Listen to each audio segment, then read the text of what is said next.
Bonjour à tous, aujourd'hui on va se retrouver pour essayer de résoudre ensemble un problème du millénaire, c'est-à-dire des problèmes que les mathématiциens se tordent la tête à résoudre, et en fait ceux qui le réussissent gagnent tout simplement 1 million d'euros. Du coup on va tenter de gagner 1 million d'euros ensemble. Alors donc, voilà la bête, voilà ce qui fait trembler le monde entier et toute la toile en ce moment. On en parle aux médias partout.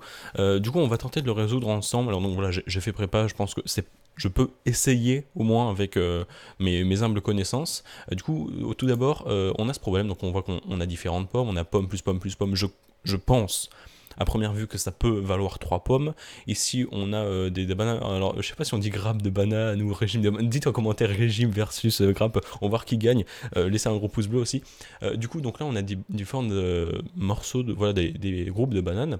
Et on a aussi voilà, une noix de coco entière. Tandis qu'ici, on a une moitié de noix de coco. Alors, on va tenter ensemble de résoudre ça, mais lentement. Voilà, si vous avez du mal, n'hésitez pas à faire pause. Parce qu'on peut aller plutôt vite. Là, par exemple, je vais essayer de changer tout par des lettres.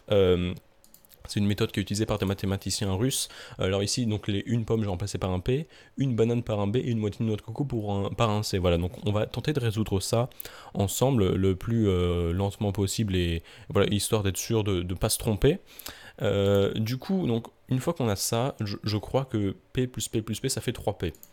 Donc on remplace ici 3P, et de même aussi 4B plus 4B, ça fait 8B. Enfin, 4 fois B, pardon. Voilà, on va essayer d'aller lentement, et que ça soit accessible à tout le monde, parce que c'est quand même un niveau lycée, je pense, tout ça.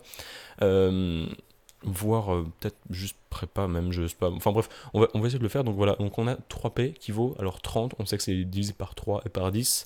Donc 3P ça vaut 3 fois 10. Ici on a du 8 fois B.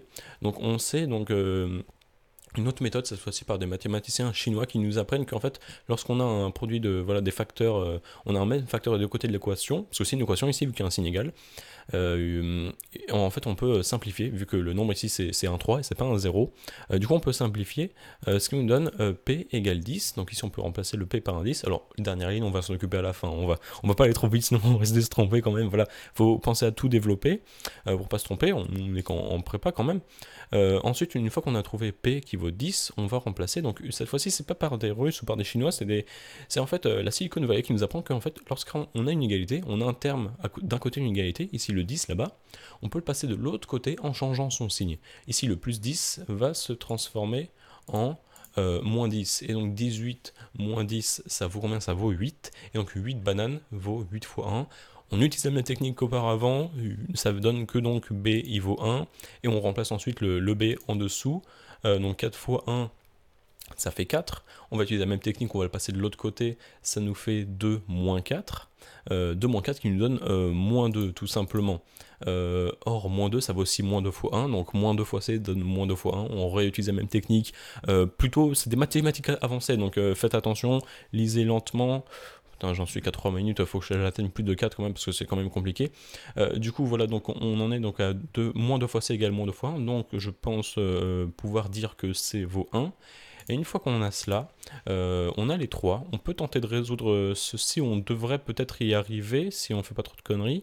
Donc on remplace tout simplement le C par un 1, le P par un 10, le B par un 1. Donc 1 plus 10 plus 3 fois 1, ça fait, il faut pas oublier de le faire aussi, ça fait 1 plus 10 plus 3, on remplace, on développe ce calcul-là, ça nous donne 14 normalement. Donc voilà, donc ça c'était un problème du millénaire, donc c'est quelque chose qui est ma foi plutôt compliqué, et les mathématiciens s'arrachent les cheveux pour le trouver.